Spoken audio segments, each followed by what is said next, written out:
El cambio climático es una problemática, uno de los principales desafíos que tiene la humanidad, ¿no? Porque es un cambio, es un fenómeno que afecta a todo el planeta. Así que ya creo que no queda tiempo para mirar hacia otro lado y ya es necesario generar acciones que tiendan al menos al mitigarlo, ¿no? ¿Cuáles han sido los puntos que se pueden digitalizar como los que ha ocasionado mayores daños este cambio? Bueno, en realidad todos los sectores de la economía generan emisiones. Sabemos que el cambio climático se debe al efecto invernadero, básicamente, y eso está directamente relacionado a un incremento en la concentración de gases de efecto invernadero, de los cuales el dióxido de carbono tal vez es uno de los más importantes, no es el único, por supuesto. Entonces todos los sectores de la economía aportan, pero básicamente para la Argentina, en el inventario de gases de efecto invernadero del año 2019, se ha comprobado que el sector transporte y energía son los que más contribuyen a las emisiones y el sector de cambio de uso de suelo también, en el cual estaríamos enmarcados el tema de la deforestación, ¿no? Y es aquí donde nuestros bosques pasan a tener un papel protagónico, si se quiere. Exactamente, los bosques nativos brindan entre la gran y diversa gama de bienes y servicios ecosistémicos. Uno de esos justamente es el de actuar como capturadores o secuestradores de dióxido de carbono, es decir, durante toda la vida los árboles principalmente que conforman los bosques van capturando dióxido de carbono a partir del proceso de fotosíntesis y lo van acumulando en sus estructuras vegetales, principalmente en los troncos.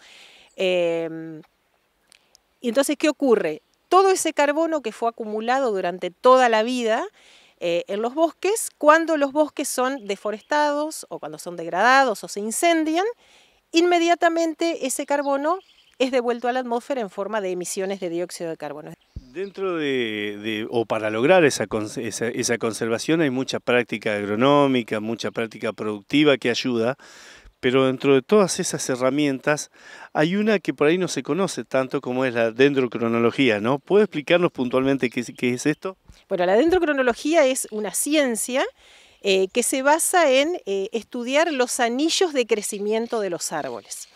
Para explicar un poquito qué son estos anillos de crecimiento, en las regiones que presentan estacionalidad climática, como pueden ser las regiones templadas o frías, como es nuestro caso, ¿no? Las especies leñosas, tanto arbustos como árboles, forman anillos de crecimiento anuales. Es decir, en la madera, si nosotros podemos ver en la lupa, se ven como anillos justamente, de ahí el nombre, que tienen por supuesto un patrón de composición de lo que se llaman los componentes del leño o de la madera. Tenemos vasos, fibras radiales, bandas de parénquima. Y la particularidad es que las especies que crecen en estas regiones con estacionalidad climática, esos anillos se forman una vez al año. Entonces la dendrocronología se basa principalmente en hacer la datación, es decir, yo conociendo y contando la cantidad de anillos de crecimiento, y si yo sé que se forman una vez al año, puedo saber la edad de los individuos, puedo saber la fecha precisa en la que el árbol se formó. Y la particularidad también que tiene esta ciencia es que, o sea, el potencial es muy grande, no es solo para conocer la edad de los árboles, sino que puedo ver, queda todo registrado en los anillos. Los disturbios a los que estuvo sometido el bosque, por ejemplo, un incendio, el ataque de una plaga. Puedo analizar a través del ancho de los anillos y de esa variabilidad interanual de ancho de anillos, puedo ver cuál ha sido el ritmo de crecimiento arbóreo. Y eso, por supuesto, que está influido directamente por el clima, no solo por el clima, también por el suelo, por el tratamiento que se le ha dado a esos árboles, ¿no? El tratamiento silvícola, por ejemplo.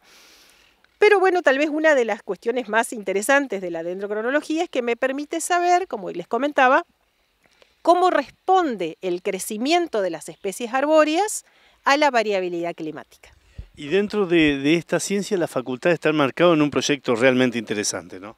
Tenemos un proyecto financiado por la Universidad Nacional de Entre Ríos que trata sobre captura y fijación de dióxido de carbono atmosférico por parte de los bosques del espinal, y una de las líneas de acción dentro de este proyecto es justamente hacer estudios dendrocronológicos para ver en las 3 especies arbóreas dominantes, que son espinillo, ñandubay y algarrobo negro, cómo responden estas especies a la variabilidad climática. Y esto es sumamente interesante cuando estamos hablando de escenarios de cambio climático. Entonces, ¿qué va a pasar con nuestros bosques en escenarios de cambio climático. En un trabajo de investigación que lleva muy poco tiempo, si se quieren, ¿se ha sacado algún resultado o alguna conclusión que valga la pena destacar?